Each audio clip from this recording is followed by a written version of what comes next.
Today we're going to start talking about Stephen King's Hearts in Atlantis book versus movie.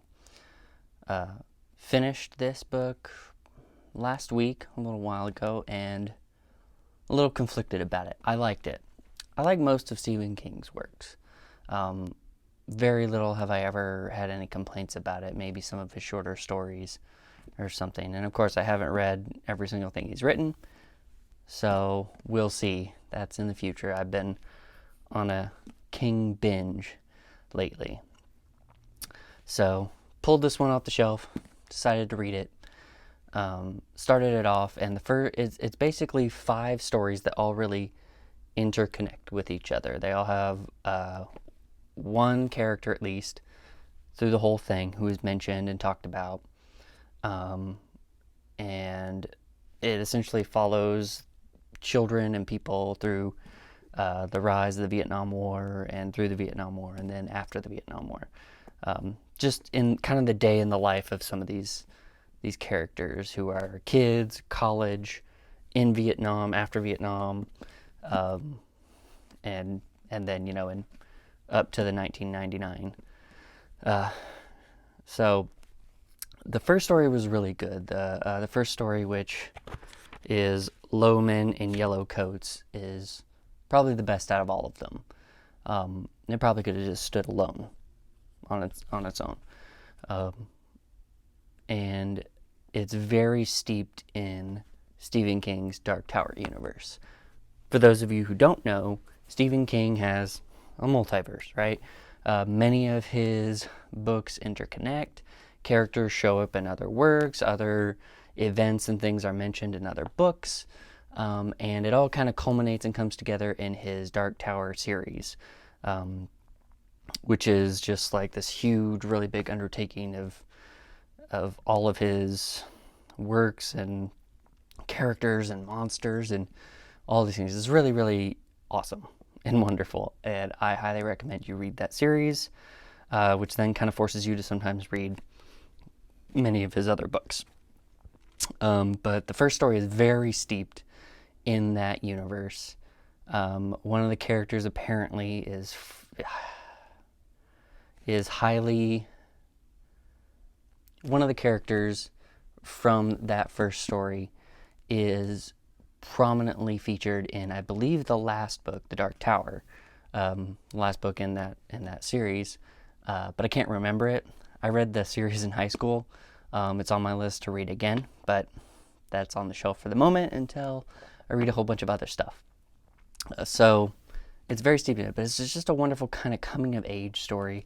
Stephen King is excellent at those.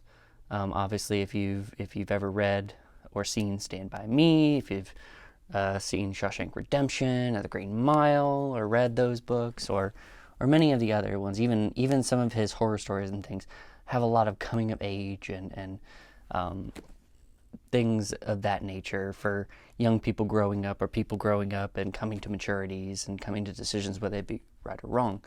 So it's very steeped in that. It's a wonderful story, and I really, really enjoyed it.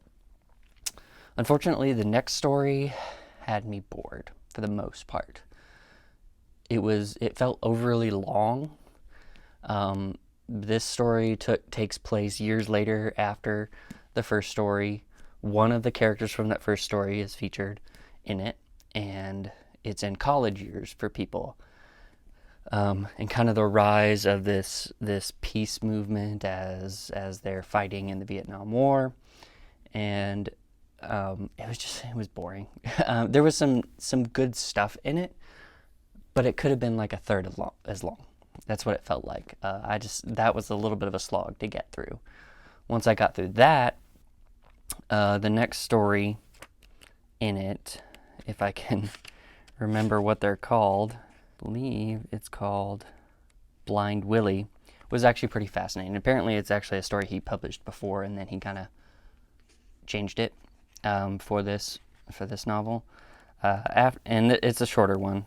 And then after that, it has a pretty decent another short story again of another character who was featured actually in the first story. And then you have a very small, almost like an epilogue story at the end, kind of bookending where it started and how it ends.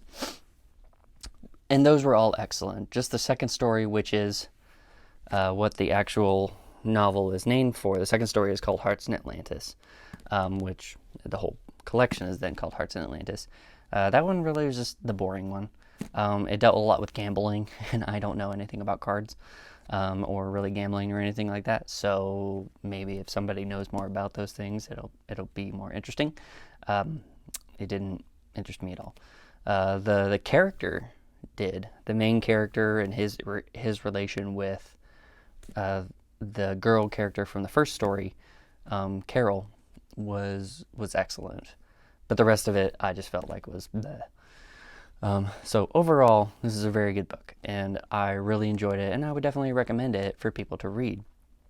What I almost forgot about this, and what I just kind of remembered when I put the book on Goodreads that I was reading it, and I saw the movie cover of it, was that, oh, they made a movie of it.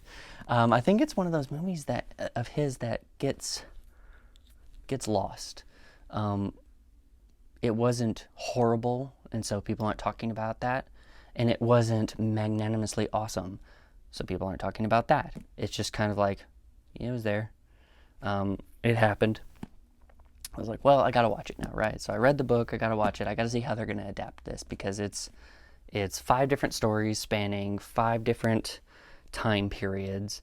Yeah, it has some interconnecting characters, but how are they gonna do it? And I think I remember hearing or reading that essentially the movie focuses mainly on the first story of these 3 12-year-old, 11, 12-year-old children who are growing up when a stranger comes along, moves into the main character's apartment complex. The main character is Bobby, and this man, Ted, moves in, and he is kind of a stranger, kind of a loner. His mom doesn't like him. She's very suspicious of him, but she's kind of suspicious of everybody. But Bobby and Ted essentially become friends. But Ted is running from something, and it's low men in yellow coats. That's who he says he's running from. Of course, Bobby is a kid. He has no idea what this means. He just thinks Ted might, though he's nice and really friendly, is kind of crazy. But, he stays his friend. Ted pays him a little bit each week to help him save for a bike, and he reads to him. And essentially it's just this growing up story of those two becoming friends, of Bobby and his relationship with Carol, who is a girl who lives down the street from him, and kind of the love interest for him, young love and everything. He has a best friend, Sully John, and so it's just kind of about them growing up at that time period, and lots of very interesting things. So I watched the movie, and mostly they stuck close to what was in that story. Obviously, a few things would be changed here and there, but they stuck fairly close. However, they kind of shied away on the Dark Tower type elements in it, and the mystical kind of weird things in the story. Like, if you didn't know about the Dark Tower and you never read the Dark Tower series or knew anything about it, and you read that first story, you might be a little confused. But at the same time, if you've read any of King's stories, sometimes you have weird, evil, whatever, and it never gets explained where it really came from or whatever. It just kind of came from somewhere else, and people are interacting with it. Well, how do they have these powers and everything? That's not really important to Stephen King. Stephen King, is as much as I've read him and as much as I've listened to him talk, has never really been heavy on plot. He's been very heavy on character, and I think at one point he even said that he usually takes characters and plops them into situations like, how are they going to react? What are they going to do in this situation? And that may be why some people have complaints about his book endings, is because it's not really about the plot. It's about these characters and how they're interacting with each other and how they grow up and how these events or these creatures or whatever happens affects them, and how they respond to it and how they live their life going on. which I find fascinating. Books don't have to have great endings. It's great if they do, obviously, but they don't have to. It's not a prerequisite. So he's not a formulaic type writer who's sitting there and plotting everything out and making sure all of this works. It's, of course, the most I ever hear about is It, right? Where at the end, spoiler warning, at the end it turns out to be this giant spider, but that's just a manifestation of fear and what the kids are projecting, and it gets even weirder and goes off into these macro verses and all these things, and it becomes this really weird, wacky thing. And how do they defeat it? Well, they kind of defeat it by making bad jokes and like this weird ritual that they kind of sort of came up with on their own, based on something else. And it's a weird ending. And it's not like this super climactic, satisfying, wow, that was great. Especially, I know a lot of people reference the movie endings, and the movie endings are a little bit more lackluster than the book ending. The book ending makes more sense because you're reading it, and it gets a lot more detail. But so he's not big on his endings. So you could be forgiven for reading this book and being confused by that first story, because the rest of it really doesn't come in until the end. And then in the end, you have this other weird mystical thing happen that the main two characters, Bobby and Carol, interact with Ted again. Not directly, but tertiary. And you would have to have read The Dark Tower or something to kind of figure out what's going on. But if you don't, then you're a little bit in the dark, and it might be a little lackluster for you. You might be like, what's going on? So that might be frustrating for readers, but it's still a good book. Anyway, in the movie, they took all that out, right? They still had Ted be kind of this psychic. He has some psychic powers, and that people were looking for him. But they kind of just made it allude to the idea that it's the government looking for him, and they're going to capture him and place him in custody. That's kind of what they make it like, which just kind of rang hollow for me after reading the story and liking the story so much, because part of the event in nearing the end of that story is really a growing moment for Bobby, and it kind of dampens it in the movie. And I think that's where the movie kind of took its downturn for me a little bit, is just that ending. They didn't do it very well. And then the actual kind of epilogue sum up thing, they completely did something different with that, and it was unsatisfying and it was not good. But overall, the movie was okay. But that's probably why nobody really talks about it. Either they talk about the really bad ones or the really good ones. The ones that are just kind of like meh fall by the wayside. And there's a lot of King adaptations out there that have fallen by the wayside. Maybe we'll talk about some of them in future videos or something, if people want to see that. So the movie, I would give the book 4 stars. I would give the movie 2.5, maybe 3 stars. Go see it. It's not a waste of time, but it's just not.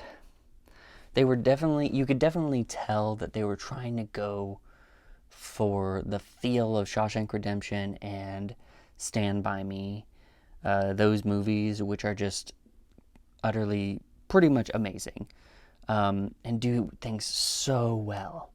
But this one, they kind of phoned it in. They kind of phoned in the movie.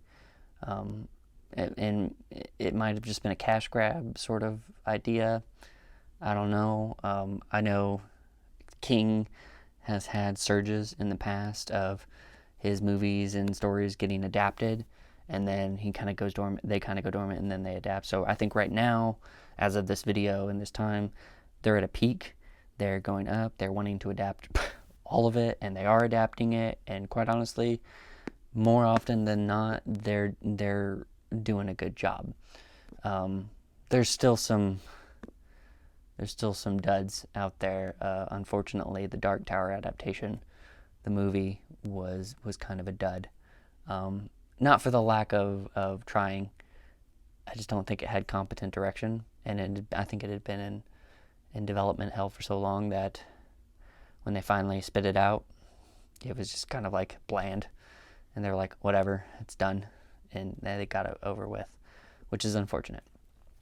But ultimately, that's my kind of summation of Hearts in Atlantis. It's a really good read. If nothing else, read the first story in it. But I think it's definitely worth the full read of it. It has some really good characters, really good development, really interesting things going on. Even if you don't delve into the Dark Tower universe, it's still a really good, especially a quarantine read right now. It's kind of a longer book. Not super long. It's not quite 700 pages. So definitely worth a read. Definitely worth a check out. Movie, take it or leave it. I watched it. Don't regret it. But probably won't recommend it to anybody. I probably won't watch it again. I watch, every once in a while, I watch Shawshank and the Green Mile. I've only watched Stand By Me once, but I watch those other two often. At least once or twice every few months or so. They're really good movies. I do know for a fact that The Green Mile, the movie adaptation, is nearly spot on to the book, or rather, it was a serial that has been condensed into a book. It's nearly spot on. Maybe we'll talk about that another time as well. But those are two that I would definitely read. I haven't read the short story for The Shawshank Redemption, but that's on my list, and I'll get to it. So, thanks for watching. Hope you enjoyed it. Like, subscribe somewhere around here on the page or on the screen. If you want to help me out, I have a book that I've written, A Clash of Symphonies. Take a look at it. It's on Amazon and Audible, and you can get it print, digital, and of course Audible is audiobook. So check that out if you'd like. And just once again, thanks for joining me, and I'll see you again soon. Bye.